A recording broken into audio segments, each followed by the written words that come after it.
turn again to Song of Solomon chapter 2, which we have been looking at all these days. మనము గడిచిన 4 దినాలుగా మరి ఏదైతే ధ్యానిస్తుంటున్నామో అనగా పరమగీతములు 2వ అధ్యాయాన్ని ఒక్కసారి దయచేసి తెరవండి. Verse 13. పరమగీతములు 2వ అధ్యాయము 13వ వచనం. The fig tree has ripened its figs. The vines in blossom have given their fragrance. Arise, my darling, my beautiful one, and come along. పరమగీతములు అందులో 2వ గీతము 13వ వచనం. అంజూరపు కాయలు పక్వమగుచున్నవి, ద్రాక్ష చెట్లు పోతపట్టి సువాసననిచ్చుచున్నవి, నా ప్రియురాల సుందరవతి లెమ్ము రమ్ము. Here it speaks about the fig tree ripening. ఇక్కడ మనము అంజూరపు కాయలు పండుచు పక్వమగుచున్నవి అని చదువుతున్నాం. In the Old Testament, పాత నిబంధన గ్రంథంలో the fig tree was always a picture of the nation of Israel. అంజూరపు చెట్టు అని రాయబడితే ప్రతిసారి కూడా అంజూరపు చెట్టు ఇశ్రాయేలు ప్రజలను చూపించేదిగా సాదృశ్యంగా ఉంది. When Israel was in a bad condition, God gave the prophets a vision of Israel like a basket of bad figs. కనుక ఇశ్రాయేలు అందరూ కూడా వారి దుస్థితిలో పడుతున్నప్పుడు వారిని ప్రభు ఎట్లాగ పోల్చాడంటే మరి చెడిపోయినటువంటి ఒక బుట్టలో ఉన్నటువంటి అంజూరపు కాయలతో పోలుస్తూ వచ్చాడు. We read that Jesus once came in Mark chapter 11. Mark సువార్త 11వ అధ్యాయంలో ప్రభువు యేసుక్రీస్తు వారు ఒక చోటుకు వచ్చారు. He came into Jerusalem, verse 13. Mark సువార్త 11వ అధ్యాయంలో 13వ వచనం. ఆయన యెరూషలేముకు వచ్చారు. From Bethany. ఆయన బేతనీ నుంచి యెరూషలేముకు వచ్చారు. And at a distance he saw a fig tree. ఆయన దూరం నుంచి ఒక అంజూరపు చెట్టును చూచారు. Now remember, that is a picture of Israel.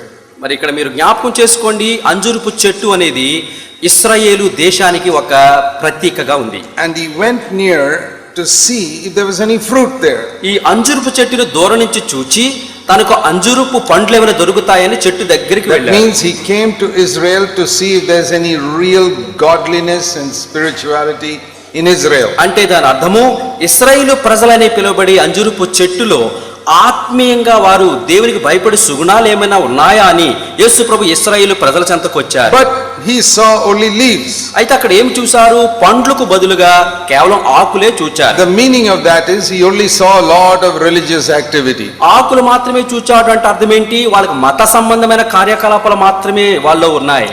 Religious activity is only leaves. మత సంబంధమైనట్టి కార్యకలాపాలే ఆకులుగా కనపడుచున్నాయి. Meetings, singing, preaching, breaking of bread, all leaves. కూడికలు, పాటలు, రొట్టె విరుచుట ఇవన్నీ కూడా మత సంబంధమైన కార్యక్రమాలుగా ఆకులుగా ఉన్నాయి. Yeah, leaves are good. Trees need leaves. నిజమే, చెట్టుకి ఆకులు అందమే, అది మంచిది. But Jesus is coming looking for fruit. అయితే ప్రభువు యేసుక్రీస్తు వారు ఆకుల కోసం కాదు, పండ్ల కోసం వెతికి వచ్చారు. Godliness in our life and godliness in our home. మన జీవితాల్లో దైవ స్వభావము, దైవ భక్తి, మన కుటుంబ జీవితాల్లో దైవ భక్తి ప్రభు చూడగోరుచున్నాడు. When he came to Israel, he did not see that. ఆయన ఇశ్రాయేలు వారి చెంతకు వెళ్ళినప్పుడు ప్రభువుకు అవి కనపడలేదు. So what did he do? ఆయన ఏం చేశారు? He said, he cursed it, saying, no fruit, nobody should eat fruit from you again. Mark సువార్త 11వ అధ్యాయం 13వ వచనంలో ప్రభువు యేసుక్రీస్తు వారు 14వ వచనంలో ఆయన శపించారు, ఇక మీదట నీ ఫలములు ఫలించకుందువు, ఎవరో తినకుందురు అన్నారు. And it did not dry up immediately. అయితే అక్కడ వెనువెంటనే ఆ చెట్టు ఎండిపోలేదు. The next day, తర్వాత రోజు verse 20, 20వ వచనం అండి. when they were passing by in the morning, mark సువార్త 11:20, ప్రొద్దున వారు మార్గమున they saw the పోవుచుండగా fig tree withered from the roots. ఆ అంజూరపు చెట్టు వేళ్ళు మొదలుకొని ఎండి ఉండుట And చూచి then Peter said, అప్పుడు పేతురు అన్నాడు, Rabbi, the fig tree which you cursed yesterday is withered. బోధకుడా, నిన్న నీవు శపించిన అంజూరపు చెట్టు ఎండిపోయింది అన్నాడు. Jesus, we can say, cursed Israel at that time. మరి అక్కడ మనం చెప్పుకోవచ్చు యేసుక్రీస్తు ప్రభువారు ఆ రీతిగా ఇశ్రాయేలు వారు శపించినట్లుగా చూస్తుంటున్నాం. Particularly when they crucified him. విశేషంగా చూసినట్లయితే ఆయనను సిలువకు మేకులు కొట్టినప్పుడు It was the nation of Israel rejecting God, say we don't want you.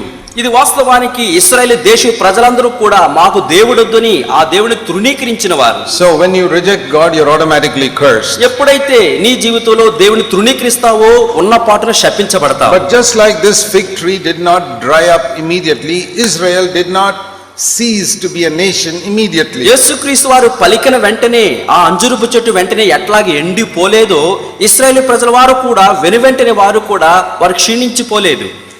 It was maybe 30-40 hours later that they saw the fig tree withered up. మరి బహుశా 30-40 గంటల తర్వాత ఈ అంజురపు చెట్టు ఎండిపోవుట శిష్యులు చూచారు. And it was 40 years after Jesus was crucified that the nation of Israel was driven from Israel to all the nations of the world. యేసుక్రీస్తు ప్రభువారు శిలువ మరణం పొందిన 40 సంవత్సరాల తర్వాత ఇశ్రాయేలు ప్రజల వారు తమ సొంత భూమిని దేశాన్ని విడిచి ప్రపంచంలో చెల్లాచెదురైపోయారు. And then there was no nation of Israel. ఆ తర్వాత ప్రపంచ పటంలో ఇశ్రాయేలు దేశము కనుమరుగయ్యింది. Like the fig tree ceased to exist. ఏ రీతిగా అంజురపు చెట్టు ఉనికిని కోల్పోయిందో There was no fig tree anymore. ఇక అంజురపు చెట్టు అక్కడ లేదు.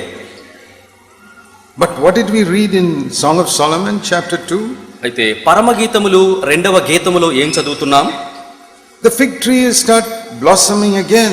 13వ వచనము పరమగీతములు 2:13 అంజూరపు కాయలు అనగా అంజూరపు చెట్టు మరలా ఫలిస్తుంది. And Jesus spoke about that in Matthew 24. మత్తయి సువార్త 24వ అధ్యాయంలో యేసు ప్రభువారు దాని గురించి చెప్పారు. There he was speaking about the second coming of Christ. మరి అప్పుడు క్రీస్తు యొక్క రెండవ రాకడ గురించి ఆయన చెబుతూ వచ్చారు. And one of the signs he said was this. మరి క్రీస్తు యొక్క రెండవ రాకడలో గురుతులలో ఒక గురుతు ఈ రీతిగా చెప్పారు. See, after the tribulation, verse 29. 29వ వచనంలో అండి శ్రమలు ముగిసిన తర్వాత When? ఎప్పుడు?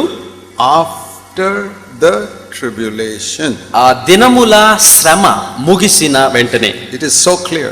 ఇది చాలా స్పష్టంగా ఉంది.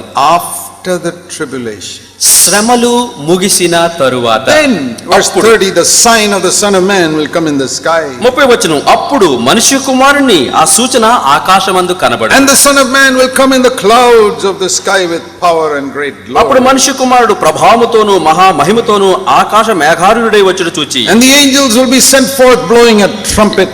ఇక దేవదూతలు ఆ దూతలు బోరలు ఊదడానికి పంపబడ్డారు. And in that moment they will gather together all his children from all the parts of the ఆ world. క్షణంలో ఈ భూమి ఈ చివరి నుంచి ఆ చివరి వరకు ఉన్నట్టు వారందరినీ కూడా దేవుడు దేవదూతలుగా పోగు చేస్తున్నాడు. And we will be taken up to meet the Lord in the air. అప్పుడు వీరందరినీ పోగు చేసి ప్రభువును కలుసుకున్నట్లుగా ఎత్తుకొని తీసుకుని And వెళ్తాడు. those who have died will rise up from the grave and also come to. అప్పుడే ఎందరైతే క్రీస్తునందుండి మృతి చెందారో వారందరూ కూడా పైకి లేవనెత్తబడతారు. When? ఎప్పుడు? After the famine. గమనించండి, And the- ఆ యొక్క కరువులు అయిపోయాక, And the war. యుద్ధాలు అయికాక, And the deception. మోసమైన తరువాత, And the persecution. హింస శ్రమలైన And తరువాత, the tribulation. మహాశ్రమలైన తరువాత Then the Son of Man will come. అప్పుడు మనిషి కుమారుడు క్రీస్తు ప్రభు వస్తారు. But he said before that, అది దానికి ముందుగా there's going to ఏమన్నాడు? be one little sign that is going to show that my coming is near.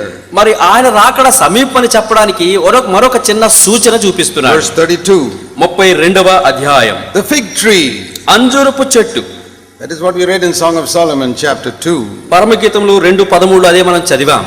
The fig tree which Jesus cursed, మరి యేసుక్రీస్తు శపించిన అంజూరపు చెట్టు, which dried up. ఎండిపోయిన అంజూరపు చెట్టు Now it is going to come up again. ఇప్పుడు మరలా అది మొలకెత్తి చిగురిస్తుంది. Still there is no fruit, only leaves. అది కేవలము చిగురించి ఆకులే ఉన్నాయి, ఫలాలు లేవు. Verse 32. గమనించండి, మత్తయి 24:32. The fig tree will come forth and put some leaves. అంజూరపు ఆ చెట్టు లేతదే చిగురిస్తుంది. Now I told you the fig tree is a picture of Israel. నేను ముందే చెప్పాను కదా, అంజూరపు చెట్టు ఇశ్రాయేలు దేశానికి ఒక ప్రతీకగా ఉంది. From 70 AD till 1948 there was no Israel in the world. మరి క్రీస్తు శకం 70 నుంచి 1948 వరకు ప్రపంచ పటములో ఇశ్రాయేలు దేశము అనేది లేదు. There was no nation called Israel. ఇశ్రాయేలు దేశం అనేదే లేదు. The fig tree had completely dried up and withered and gone. అంటే అర్థము అంజూరపు చెట్టు ఎండిపోయి ఉనికిని కోల్పోయి కనుమరుగయ్యింది. But కానీ 62 years ago, 62 సంవత్సరాల క్రితం, in 1948, 1948వ సంవత్సరంలో in the month of May, మే నెలలో this nation came up. అకస్మాత్తుగా ప్రపంచ పటంలో ఇశ్రాయేలు దేశం పుట్టుకొచ్చింది. In the same place, అదే స్థలములో Israel. ఇశ్రాయేలు. And it has been there now for more than 60 years. ఇప్పుడు 60 సంవత్సరాలు దాటి ప్రపంచ పటంలో ఇశ్రాయేలు దేశం ఉంది.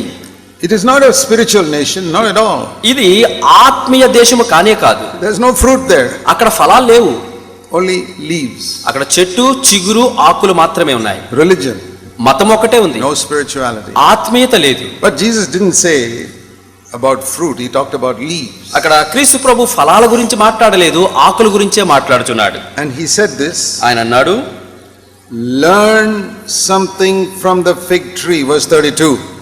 మత్తయి సువార్త 24:32, అంజూరపు చెట్టును చూచి ఒక ఉపమానము నేర్చుకొనుడి. When the leaves come forth, ఎప్పుడైతే అంజూరపు చెట్టు లేతదై చిగురించినప్పుడు you know summer is near.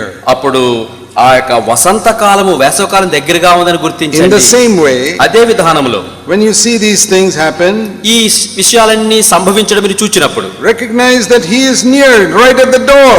ఆయన రాకడ సమీపంగా ఉన్నాడని, ఆయన ద్వారము దగ్గరే ఉన్నాడని ఎరుగుడి. And this generation will not pass away till all these things take place. 34వ వచనం, ఇవి అన్నీ జరుగు వరకు ఈ తరము గతింపదని నిశ్చయముగా మీతో చెప్పుచున్నాను. Which generation? ఏ తరము? The generation that sees Israel coming up like a fig tree. ఏ తరము వారైతే ఇశ్రాయేలు దేశము ఒక అంజురపు చెట్టు వలె చిగురించడం చూస్తారో ఆ తరము. Now the capital city of Israel is Jerusalem. మరి ఇశ్రాయేలు దేశం యొక్క రాజధాని యెరూషలేము. And without Jerusalem, you cannot say Israel is complete. మరి యెరూషలేము లేకుండా ఇశ్రాయేలు దేశము సంపూర్ణ దేశం అని చెప్పలేము. And when they got the nation in 1948, they did not get Jerusalem. మరి 1948వ సంవత్సరంలో వారు ఇశ్రాయేలు దేశం ఉంది కానీ యెరూషలేము వారు సొత్తు కాలేదు ఇంకా. Then God arranged some circumstances. In 1967, they got Jerusalem. కొన్ని పరిస్థితులు దేవుడు అనుమతించాడు. 1967వ సంవత్సరంలో వారి రాజనగరి యెరూషలేము వారి సొత్తు That's a very important sign. అది ఎంతో ప్రాముఖ్యమైనటువంటి ఒక గుర్తు. The generation that is seeing these things. మరి తరము వారు ఇశ్రాయేలు జరుగుతున్న విషయాలని చూస్తూ ఉన్నారు. For 19 centuries, nobody saw it. 1900 సంవత్సరాల వరకు ఏ ఒక్కరు కూడా వీటిని చూడలేదు. You know, brothers and sisters, ప్రియ సహోదరి సహోదరులు, మీకు తెలుసా, we are living in very exciting times. మనం ఎంతో ఉత్కంఠను ఆసక్తిని కలిగించే ఆ కాలములో మనం జీవిస్తున్నాం. Jesus Christ is returning soon. క్రీస్తు ప్రభువారు శీఘ్రముగా రానై ఉన్నారు. He is at the door. ఆయన తలుపు ద్వారము యొద్దనే ఉన్నారు. He is about to open the door. ఆయన తలుపును తెరవబోచున్నారు. I hope you have confessed all your sins. నేను నమ్ముచున్నాను మీరు మీ పాపాలను ఒప్పుకొని సిద్ధంగా ఉన్నారు. I hope you have asked forgiveness from everybody you have hurt. నీవు ఎందరిని అవమానపరిచి గాయపరిచావో అందరి దగ్గర క్షమాపణ కోరుకున్నావని నమ్ముచున్నాను. I hope you have returned all the money you have stolen and borrowed. నీవు అప్పు చేసి తీర్చని డబ్బు, ఎత్తుకొచ్చేసిన డబ్బు అంతా తిరిగి ఇచ్చేసేవని నమ్ముచున్నాను. I hope you are living for Jesus Christ 100%. 100% క్రీస్తు ప్రభువారి కోసమే భక్తిగా బ్రతుకుతున్నావని నమ్ముచున్నాను. Because he is coming soon. కారణము ఆ క్రీస్తు ప్రభు అతి శీఘ్రముగా రాబోచున్నాడు. Jesus said, look at the fig tree. యేసు ప్రభువే చెప్పారు, ఇదిగో అంజూరపు చెట్టును చూడండి.